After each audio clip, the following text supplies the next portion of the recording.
Welcome to vidonko.com। আমি Srabanti ma'am, তোমাদের ম্যাথসের teacher. চলো দেখে নিই কি প্রবলেম আছে সলভ করার জন্য। 3 টু দি পাওয়ার হাফ ও √3 এর গুণফল নির্ণয় করতে বলেছে। তো 3 টু দি পাওয়ার হাফ মানে কি? আমরা জানি 3 টু দি পাওয়ার হাফ মানে আগে লিখে নিই কি আছে, 3 to the power half into √3। 3 to the power half মানেই √3, ঠিক আছে, into √3। 3 to the power half মানে স্কোয়ার রুট অফ 3, এখানে 2।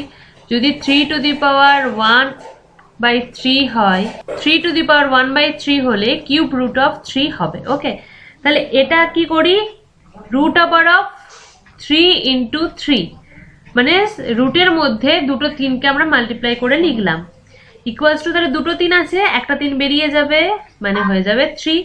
আনসার। vidonkoর সাথে যুক্ত থাকার জন্য অনেক ধন্যবাদ। এই ধরনের প্রবলেমের সলিউশন পেতে অবশ্যই আমাদের ওয়েবসাইট ফলো করতে থাকুন।